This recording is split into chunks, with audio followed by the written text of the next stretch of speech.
Assalamualaikum warahmatullahi wabarakatuh. Salam semangat belajar untuk kita semua. Semoga hari ini kita semakin memahami akuntansi dengan lebih mendalam dan aplikatif.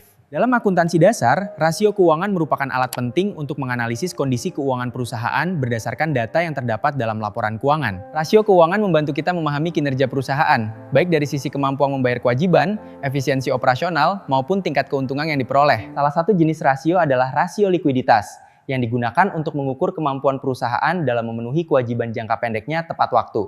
Contoh rasio likuiditas adalah current ratio, yaitu perbandingan antara aktiva lancar dengan kewajiban lancar yang dimiliki oleh perusahaan. Selain itu, terdapat rasio solvabilitas yang digunakan untuk menilai kemampuan perusahaan dalam memenuhi seluruh kewajiban, baik jangka pendek maupun jangka panjang. Rasio ini penting untuk mengetahui tingkat keamanan perusahaan dalam jangka panjang, serta risiko yang mungkin dihadapi oleh para kreditur dan investor. Jenis berikutnya adalah rasio profitabilitas, yang digunakan untuk mengukur kemampuan perusahaan dalam menghasilkan laba dari kegiatan operasional yang dilakukan. Contoh rasio profitabilitas antara lain return on assets dan return on equity, yang menunjukkan efektivitas penggunaan aset dan modal dalam menghasilkan keuntungan. Selain itu, terdapat juga rasio aktivitas yang digunakan untuk menilai efisiensi perusahaan dalam menggunakan aset untuk mendukung kegiatan operasional sehari-hari. Dengan memahami rasio keuangan, siswa dapat menganalisis kondisi perusahaan secara lebih mendalam dan tidak hanya melihat angka-angka dalam laporan keuangan. Di SMKN 6 Jember, pembelajaran rasio keuangan dilakukan secara teori dan praktik, agar siswa mampu mengaplikasikan analisis dalam situasi nyata. Mari kita terus semangat belajar, karena kemampuan menganalisis laporan keuangan